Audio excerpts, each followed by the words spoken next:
Dame Pluie s'est invité à la fête au petit matin de ce 25 décembre 2024. Il est 2 heures à notre montre. Nous sommes précisément au lieu dit Carrefour Ange Raphaël. C'est l'un des coins chauds de la capitale économique de Douala, du fait, n'est-ce pas, de sa proximité avec les lieux de loisirs et autres espaces de divertissement. Ce n'est pas dans la grande affluence. Certaines personnes parlent de la conjoncture actuelle due à la vie chère. Dans le deuil vraiment dur, personne ne sort en fait. Ça c'est un 24 décembre qu'on ne va jamais oublier. Tout est à sèche, il n'y a pas d'entrée. Et je pleure ceux qui ont même prêté de l'argent pour faire les investissements. Dans de nombreux quartiers comme Ange Raphaël ou encore Deido, ceux qui sont sortis pour célébrer se comptent au bout des doigts.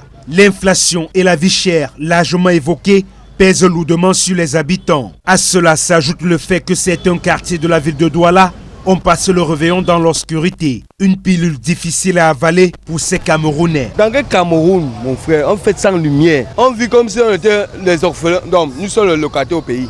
Si réellement la jeunesse pouvait se mobiliser en 2025 pour qu'on puisse amener le changement dans ce pays, ça devrait être une très bonne chose. Côté loisirs, les espaces de divertissement sont quasi déserts. Parents et enfants n'ont pas répondu nombreux à ces lieux censés offrir un moment de repos. Quand on regarde et on compare par rapport à avant, les choses vraiment sont timides.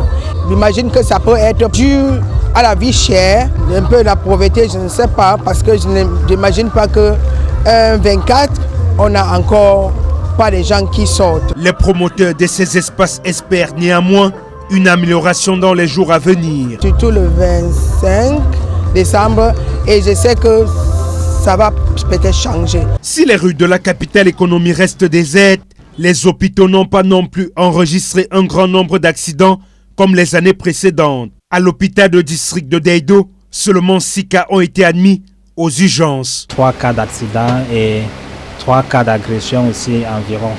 La garde se passe assez bien.